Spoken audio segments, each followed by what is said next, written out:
Yeah, I do want to talk a little bit today about resident autonomy and what that really means. So I have no disclosures. And obviously, if it's an education talk, we need to start out with objectives and really have kind of four objectives in this talk. Number one is figure out where this idea of autonomy came to be.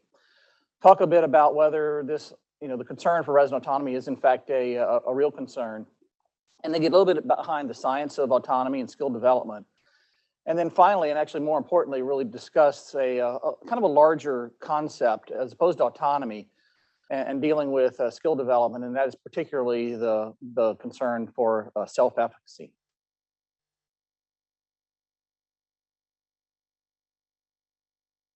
So where this origin of autonomy come to play, right? When do we start this concern? Well, I think one of the best ways to look at it is actually we can look at some of the literature and see where this all started. And if you notice, there's kind of an inflection point there, right? And these are actually the number of papers written that deal with resident competency and whether residents have competence or not coming out of residency. That inflection point is 2003, right? And most of you know what happened in 2003. Well, that's when work hours came to be. So it's kind of interesting is that the papers about whether residents were competent or not paralleled the concept of when work hours started. Now, why is that, right? Well, just a little math. Pre-work hours, 5 years, 48 weeks out of the year, 100 hours a week, gives you about 24,000 hours in the course of your training. Post-work hours, 5 years, 48 weeks, 80 hours a week, a little over 19,000. Do the math there, 4,800 hours lost, which is the equivalent of 1 year lost, right?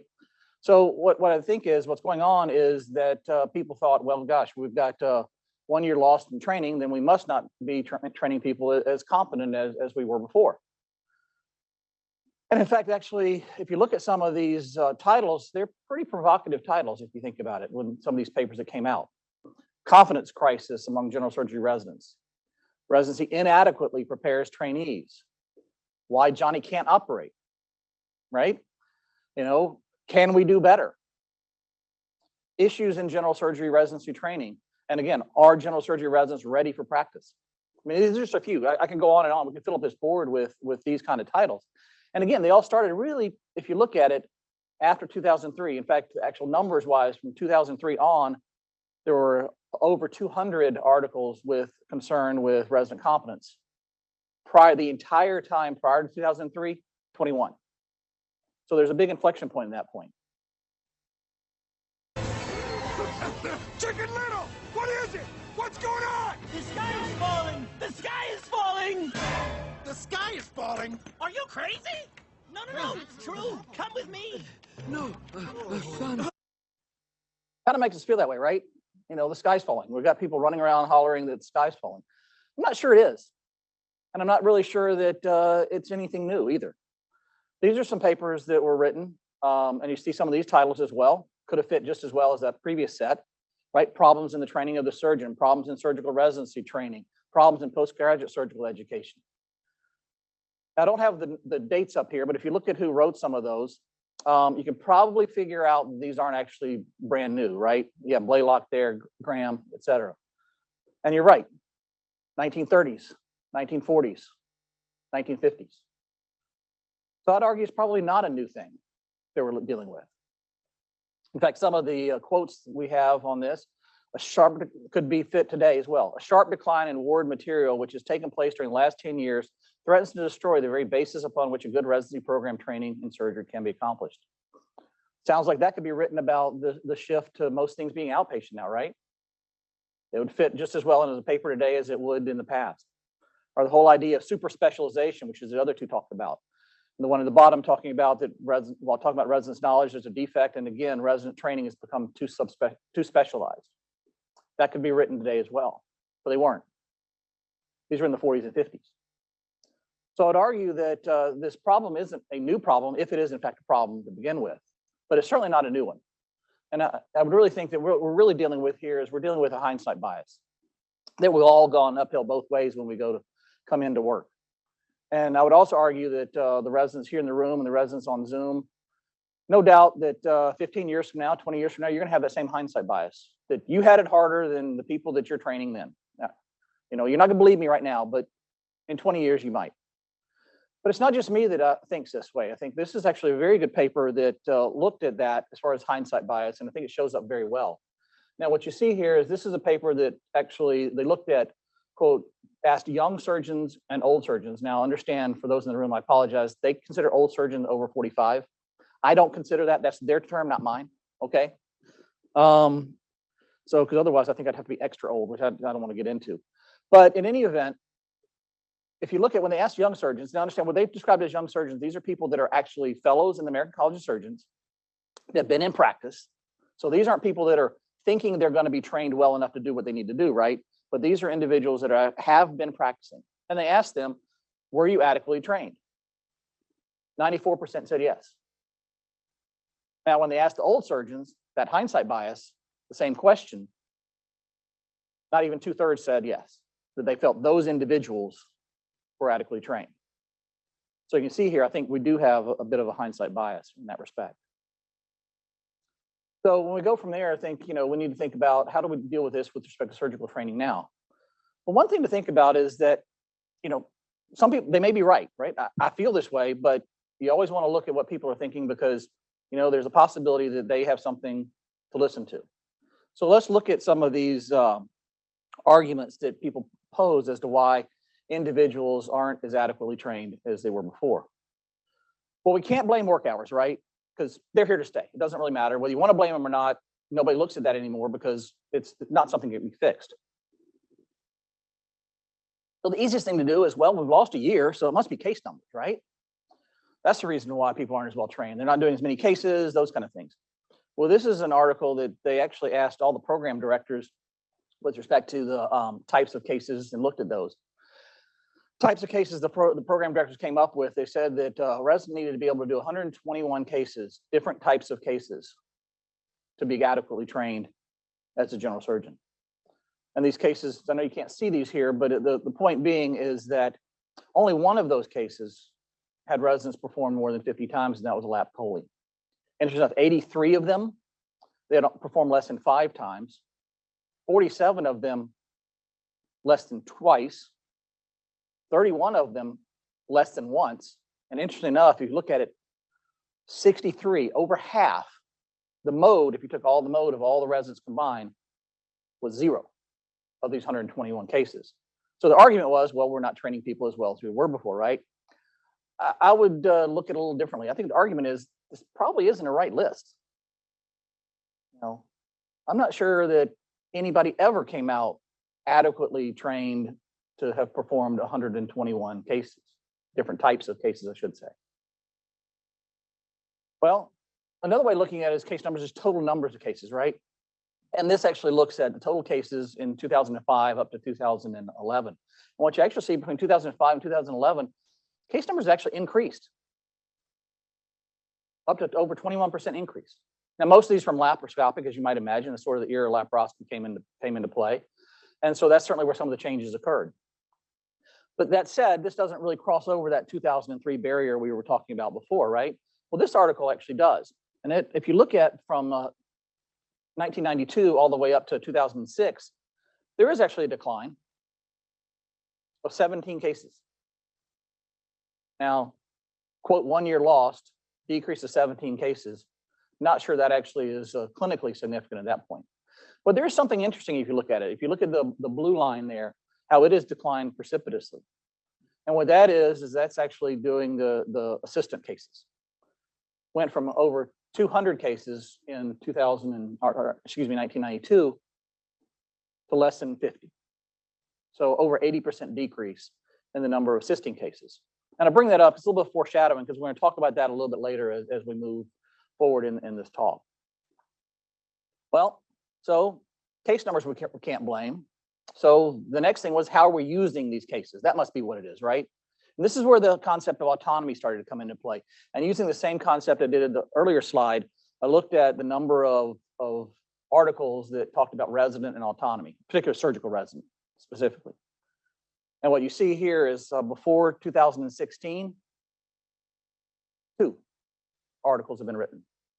Since then, over a tenfold increase, 21 over that period of time, from 2016 to 2021. So 5 years, you're averaging at least 4 a year. Talking about specifically resident autonomy is what it shows up. So again, there's a concern here that seems to be showing up within the literature itself about maybe autonomy is where our problem is. Well, I want to talk a little bit about what is autonomy. And I think if you take the real definition, it's actually the quality or state of being self-governing. And I would argue, I don't know that we really want someone self-governing in the operating room. I don't think we really want attending self-governing in the operating room, right? I think we adhere to rules, regulations, we adhere to the things that we've learned over time. We're not in there making stuff up. I mean, some of you guys have heard before, resident-wise, it's like, if you're making up an operation, you're probably not doing it right. There are rare exceptions to that, right? But most of the time, that's the case.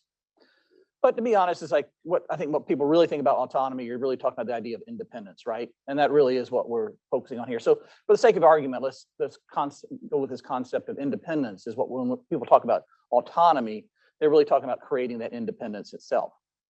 So, well, if there has been a decrease, why is that? Okay, we're saying there's a decrease in autonomy. And I think there are some potential reasons for that.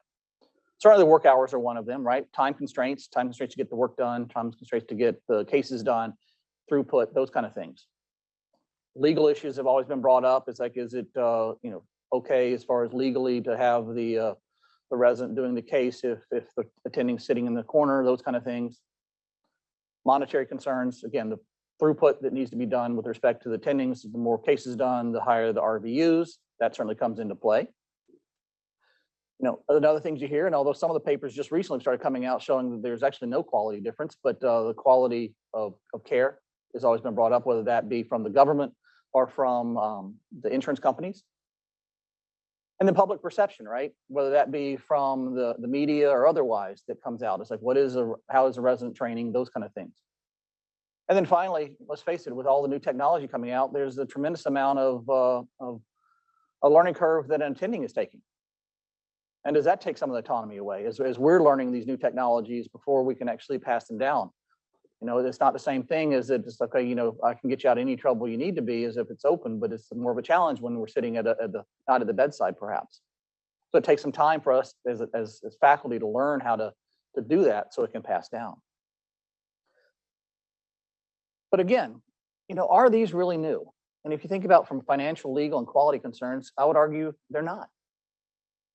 This is a quote, again, JAMA in 1958.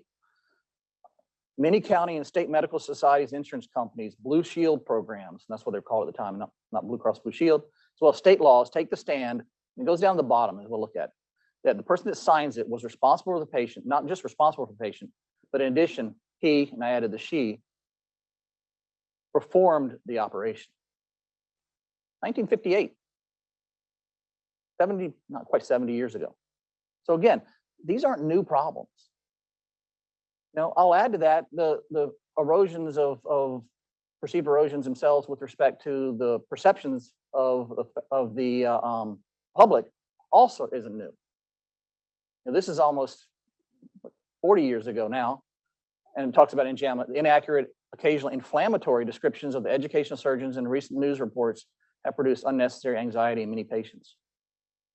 This isn't new either. And for those of you that, a couple of you probably recognize the ones at the top, but there were things before Gray's Anatomy and Scrubs that kind of didn't necessarily show surgical training in the best of light, and it's St. Elsewhere and ER and the like. And yeah, if you look close enough, that is actually Howie Mandel, George Clooney, and I think Mark Harmon and Denzel Washington. So they got their start a little bit earlier in medical type shows. So, but same problem then is the same problem now. So, if we look at it, has there really been an erosion itself? And I'd argue that this isn't really an erosion. It's been a problem or an issue that's been going on for a long, long time. You see here some other quotes. I really like one at the bottom. Talk about old, right? This could have been, although written a little bit differently, but pretty much written today. And the whole idea that treating according to judgment, subject to the observation of their teacher, all thus introduced into active practice. Again, that graduated level of responsibility that we talk about. Now, switch gears just a little bit. Is autonomy even something we ought to strive for, right? And I would argue probably not. If you think about it, autonomy, there's little evidence that true autonomy or independence actually enhances any kind of learning.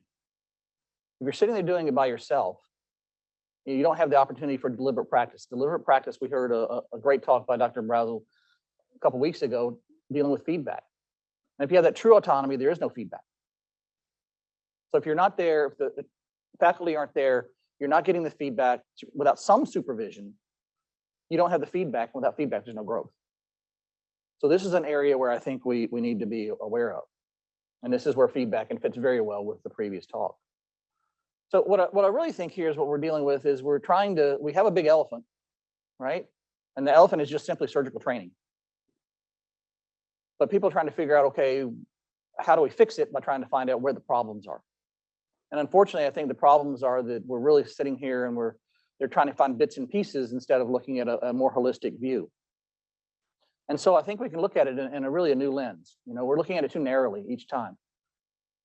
And I think we really need that broader view, right? What we really need is we need to look at the entire elephant, not just the bits and pieces as we go through the process.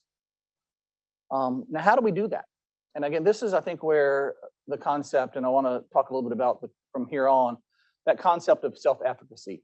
And this may be somewhat new to a lot of people, so I want to talk a bit about what this is so you can kind of understand. Well, self-efficacy was actually described, it's actually one of the social cognitive learning theories Bandura described actually in 1977. And what it is it's a concept that actually it's measurable, and you can actually improve it. Now, in fact, his direct quote, as you see here, is the belief in one's capabilities to organize and execute the courses of action, in this case, an operation, right, required to manage prospective situations. And that's an important part, prospective situations. Be able to manage things that are going to come up later. And that's the important part of self-efficacy. So what we need to do is really focus on this, perhaps, and that maybe gives us a more holistic view. Why is this important? Well, it's been pretty well established from a concept that individuals with higher self-efficacy, they actually look at challenges as something that are enjoyable. They want to try and fix it. They want to improve upon it. They want to get better at it. They have an interest in their activities themselves. They actually continue to work forward even in the time of failure. And finally, they attribute that failure typically to their lack of knowledge or their effort as opposed to someone else's. Again, I would think that if we're thinking about that's kind of what we want out of residents. I would argue that's what we want out of surgeons. I'd go so far as to really that's what we want out of any physician we see, right? Whereas individuals with low self-efficacy, they give up. They stop more quickly. They don't try and continue to move forward. They tend to focus on the negative outcomes completely. And they become stagnant. So you don't have that continued growth. So this is why I think self-efficacy is really important. Now, some of you may be thinking, okay, well, this sounds like confidence, right? What's the difference there? Well, there is a big difference, really. The difference is that confidence is this vague, non-specific term. It's really kind of described as a catchword, right? And think about it this way. Confidence is really just dealing with the strength of a belief, not what you're believing. Explain it this way. I can be confident that I'm not going to be able to do something, right? I can be confident that if I'm trying to hit the golf ball over the water, that's going to go in the water, right? That's not the same way with self-efficacy. It's different, right? Self-efficacy actually not only is the strength of the belief, but what in fact you're believing in, the agentic capabilities that you will accomplish something. And more specifically, really it is, as we talked about before, it's rooted in theory, and it's actually measurable. So that's the important difference between those two. Now you hear people kind of use these interchangeably, but they really aren't. Now, a bit about where those sources come from, right? If you want to be self-efficacious, where do they come from? Well, they really come from four main sources.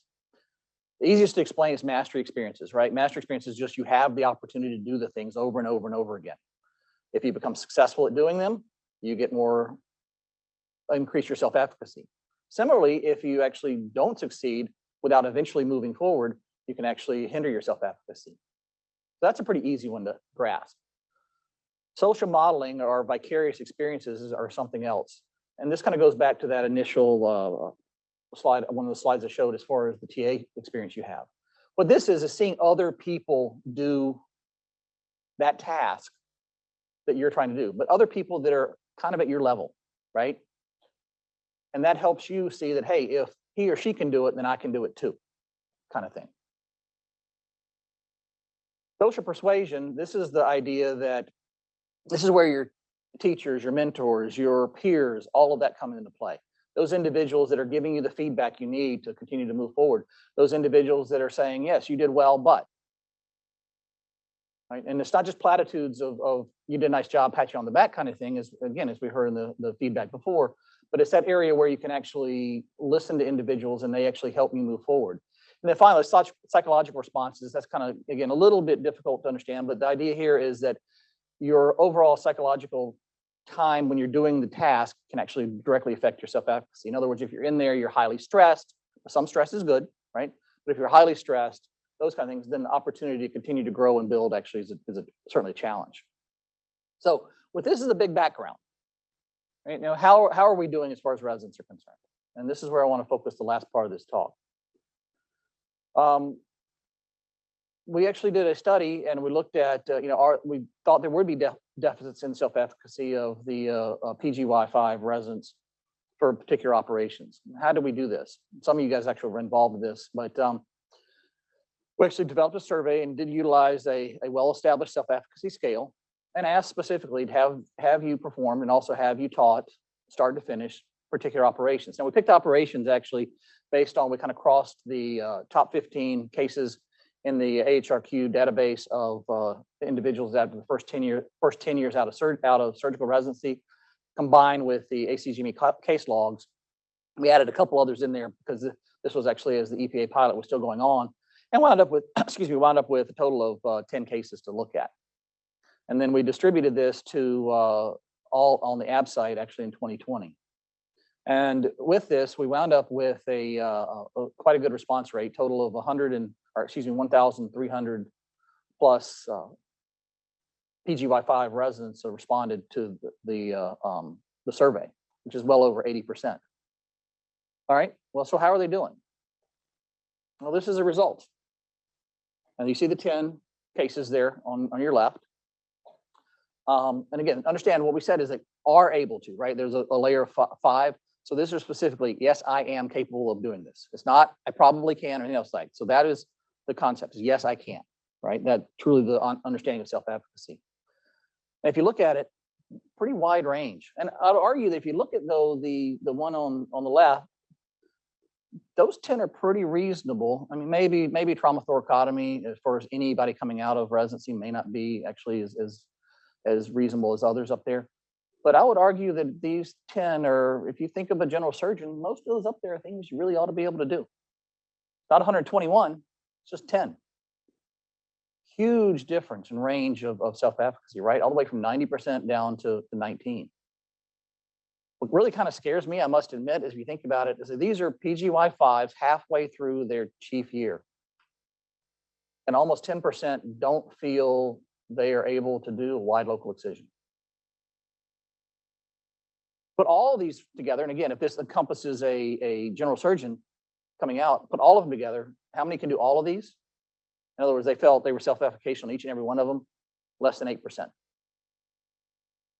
So, this seems to be well, there's a concern, but you also have to think that there's pretty well-established information that the surgical residents, particularly later in their years, tend to underestimate their abilities.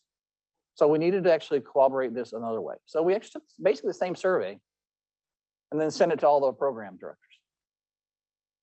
I don't know if Dr. Spain answered this one or not. I don't want to know, so that's okay. I don't know what he said anyway if he did. But we thought that actually program directors probably would actually have a higher thought process as far as their self-efficacy of their residents than the residents themselves. And why is that? Again, because of that concern for the residents actually tending to underestimate, again, in their later years. But also, let's face it, the program director is the individual that actually talks to all of the rest of the faculty at the CCC and has a good understanding of where the residents are at that point in time. So we felt they were the right people to use for this. And they're also the ones that have to sign a piece of paper at the end saying that the resident is capable of independently practicing as a general surgeon. I mean, they actually signed that. So again, analogous survey, sent it by the listserv. and again, focused on definitely able to, were the ones that we considered self-efficacious at this point. Well, the same numbers, same cases. Unfortunately, they think the same thing. It's almost dead on if you look at it, which is kind of fascinating. As far as the rating is concerned, as far as the numbers that can do. The same concept of being with, thyroid being one of the lowest of the bunch, lap hemicolectomy being lower, those kind of things. So it even, not only did they join up, but they actually really tiered up very well. So the tiers were pretty much the same also. So I would suggest now we have two pieces of evidence that we do have a problem. But I would also argue that this problem probably has been around for a long time. And we need to look at it in a little more detail. Also, if we just said, okay, there's a problem and stop there, we haven't done much with respect to helping the process, right? So if we've got a problem, why? And what can we do about it? Well, we looked a little further and a little more granular and actually looked, instead of just told whether they could do it or not, but we looked at what we described as sort of graduated level of responsibility of the residents. What we asked specifically is the number of times you actually performed the case and actually the location of the faculty, scrubbed, not in the room, and created a graduated level of responsibility scale for this. And interesting enough, that actually did make a difference, right? There was actually definite correlation to that, a higher level of graduated level of responsibility, not autonomy, right? The graduated level of responsibility, giving the individual responsibility, there was definitely a correlation between giving that responsibility and the residents' self-efficacy for these particular cases. Similarly, the opportunity to be a TA also directly affected their self-efficacy too.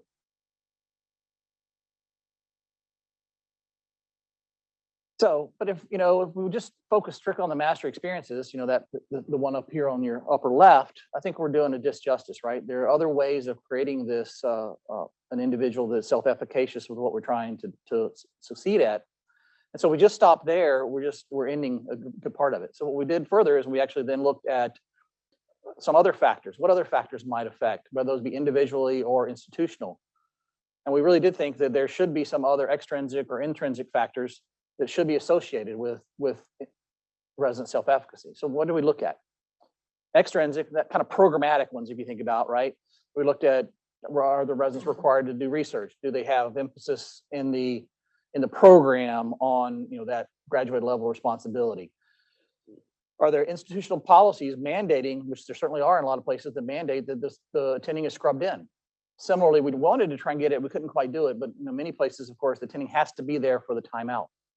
Right, so the attending's already in the room before you quote get started, and I'm sure many of you in the room that had the concept of in the past, get started. I'll be there in a little bit, right? And the attending would show up in a while. That gave you that chance to start the early parts of that case, and it gave you an opportunity to build and grow.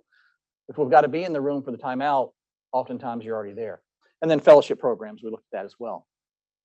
Intrinsic, in other words, individual things. We looked at gender, race, relationship status, race, ethnicity. Even looked at ABSITE percentile. Well, what do we find? When we look at extrinsic factors, now understand on the y-axis, what these are is the number of those cases that these factors correlated with, right? This isn't actually a scale in a sense, but that, in other words, it didn't go all the way across every single case, for example. But what we looked at is if it affected self-efficacy in some of the cases, then we considered that it probably had some effect somewhere along the way. What you see is that going up is actually increasing self-efficacy, and then bars going down, decreasing. So what you notice here is that, for example, residents required to complete research. Now, this doesn't mean taking years out. This is just complete research. Actually enhance their self-efficacy just in one case. So more importantly, what you saw is emphasis on that autonomy, emphasis on that gradually level of responsibility actually had an effect in all 10 cases. Interesting enough, policies mandating a scrubbed in attending. 5 of the cases actually decrease your self-efficacy. And then a few of them actually with presence fellowship programs, there were 3 of those that decreased as well. But what about those intrinsic factors? And again, same scale, number of these cases that actually this particular factor had an effect on. And what you see here is, again, going up is increasing self-efficacy, going down is decreasing. And interesting enough, decreased self-efficacy was in female gender, but certainly increase, as you see here with, for example, married or having children, and then interesting enough, socially interacting both with faculty as well as with residents. So does this make sense? And in fact, I'd argue that it does. We talked a little bit about the graduate level responsibility. That's a way to create those mastery experiences. So increase graduate level of responsibility, increase that mastery experiences, or certainly at least increase the quality of that experience, right? As far as the social modeling or the vicarious experiences, the TA cases, or quite frankly, just actually assisting your fellow resident, whether that's truly TA or otherwise. You may be the one being TA'd, so to speak, but you have an opportunity to see a near peer operating. You get that opportunity to see somebody near you and said, yeah, you know, he or she can do that, I can do that too. Unfortunately, what we're doing right now is it's kind of like if you're trying to learn to play golf and all you do is go out and play with PGA professionals. I would be willing to bet you're going to quit pretty fast, right? Because you look at them and say you're never going to be able to attain that. Or at least you're going to think that way early on until you continue to work through that. So you can't build. And that's a lot about what we're doing right now, right? I mean, the interns are oftentimes operating with the attending and no one else in the room. So they don't really see their near peers in that respect. As far as social persuasion, I think this is where we got to be careful of. There's good evidence that, in fact, other papers have shown that the female gender typically do not get the same opportunity for independence that male residents do. That's been shown. So that fits with what we're seeing as well. So then that corroborates other information too. I think also the social persuasion of the attending having to be scrubbed in, right? That even just materially, just in your mind says, well, they have to be here. It's like, well, that can very easily be a concept where, am I not being trusted as much? Well, it's not really that case because they just have to be. They're required to be. And then also the whole idea of psychological response, to have that support that you need, right? We talk a lot about burnout and things of that sort, but that support structure you need with that relationship with faculty, with your own peers, or in fact, quite frankly, your home support group makes a big difference with respect to your psychological responses themselves. So, I'm hoping that I've convinced you that we don't need to be kind of living in a tunnel, but we really need to kind of think of this big broader view of what a resident needs to achieve. Not these bits and pieces of the elephant, but again, kind of going back to the whole elephant itself. But how do we do that, right? Well, number one is we can look and see, are there any other initiatives educationally that actually make a difference? And in fact, there's several of them. And a lot of these we kind of heard about, again, a couple of weeks ago, but the idea of preoperative planning with an attending actually made an effective difference. Having the resident lead the pre-op brief and even lead the post-op team debrief. And stuff I really like, and then very rarely do we, let's face it, we don't hardly dictate op notes anymore, right? We just actually go in and put our dot phrase in there and find the op note and read through it, right? But dictating op notes actually has been shown to have a difference. And then of course, receiving feedback is a big part of it. And then another important thing is seeking peer feedback itself, right? So this is an area we can look at. And I'm going to go back a couple. Other areas we can think about as far as mastery experiences, we really do need to figure out how we create that graduate level responsibility. As far as the social persuasion is concerned, we need to be aware of any of those biases that we do have to make sure that doesn't play out with the trainees that we're around. And social modeling is one area where I think that we don't have the TAs as much anymore. You don't work together as much anymore. But there's an opportunity here too, right? I think this is where video comes in. If you're not having an opportunity to actually watch other individuals, be with other individuals at the time of the operation, maybe using video. I don't know if it's going to work, but maybe using video as an opportunity to do that, where you can actually look at how your peers are doing and actually compare yourself to your peers. And then, of course, as far as the psychological responses, this may be where simulation comes into play, right? This is an area, especially when you're dealing with those concepts where they're the high acuity, low frequency events, where you are highly stressed. If we can go through that with a simulated environment over and over again to where that stress level comes down, it's still gonna be there, right? But it's gonna come down some. And if we can do that, then that's another area where I think we have a tremendous opportunity for improvement. Going forward here, so in the end here, I think we can really make an effective difference if we look at it again in a more holistic area itself. If we do all this together, right? and we use that whole framework, I do think that use that as opposed to this concept of autonomy or competence. I think we can actually get good information, identify how we can improve resident training, and we really can create an opportunity to poise the residents to move forward and the trainees to move forward. And if we continue to explore these factors and how they actually impact and really understand how they relate to the training overall and the trainee themselves, I have no doubt that we can take this problem that's been here a long time, and hope I've shown that to you. But I think we can magnify these opportunities that residents have throughout their training and actually prepare them even better than we've ever prepared anybody before. And with that, I'd like to take questions.